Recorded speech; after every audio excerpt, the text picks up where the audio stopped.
បើសិនជាអូនឈឺនៅត្រង់នេះអូននឹងបាននឹងច្បាំងថាព្រមម្នាក់នេះកុំទ្រង់ឈឺចាប់ម្ដេចខ្លាំង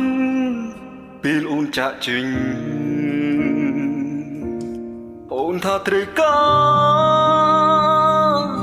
ជីវិតមួយពេញលេញទើបអូនសម្រេចចិត្តឈានជើងដើរចេញឲ្យបងទុំនឹងឈឺចាប់ពេញបេះដូងហើយមនុស្សអាត្មានិយមមកសម្លាប់បងទាំងរស់ហើយមនុស្សអាត្មានិយមមកមិនជឿថាជារូបស្រីមានក្តីសុខខ្លាំងណាស់មែនទេរៀងរាល់ថ្ងៃលើគំនោទុករបស់បងមនុស្សអាត្មានិយមហើយរួយកូនធ្វើទៅរួចមនុស្សអាត្មានិយមភ្លេចហើយមែនទេរឿងកូនឡងដល់ត្រៃហើយរលកខ្លួនដើរចេញពីបងបែបនេះ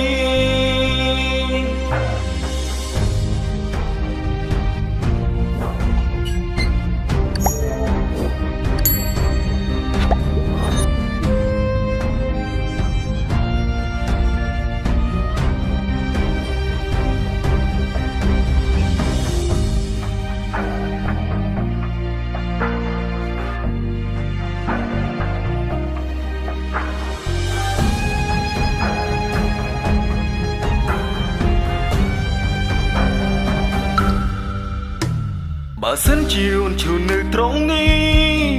អូននឹងបាននឹងច្បាំងថាព្រមម្នាក់នេះកុំទ្រង់ឈឺចាប់ម្ដេចខ្លាំងពេលអូនចាក់ចេញ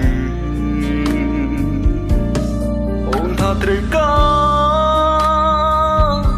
ជីវិតមួយពេញលេញ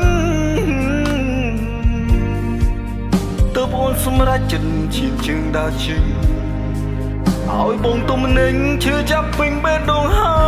យមនុស្សអាត្មានិយមមកសម្លាប់បងទាំងរស់ហើយមនុស្សអាត្មានិយមបងមិនជឿថាជារូបស្រីមានក្តីសុខខ្លាំងណាស់មែនទេរៀងរាល់ថ្ងៃលើគំនោទុករបស់បង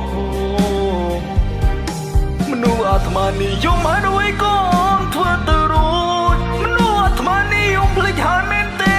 រឿងកូនឡងដល់ត្រៃហើយរលកខ្លួនដើរចេញពីបងបែបនេះតើហេតុអ្វីទៅពិភពលោកអយុត្តិធម៌សម្រាប់រូបខ្ញុំម្ល៉េះចង់ប្រាប់ថាឈឺត្រង់នេះឈឺត្រង់នេះឈឺត្រង់នេះឈឺត្រង់នេះមនុស្សអាត្មានិយមមកសម្លាប់បងទាំងរស់ហើយមនុស្សអាត្មានិយមមកមិនជឿថាជារូបស្រី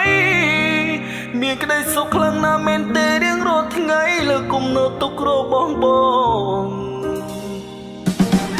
មនុស្សអាត្មានិយមហើយរួយកូនធ្វើទៅរួចមនុស្សអាត្មានិយមភ្លេចហើយមែនទេ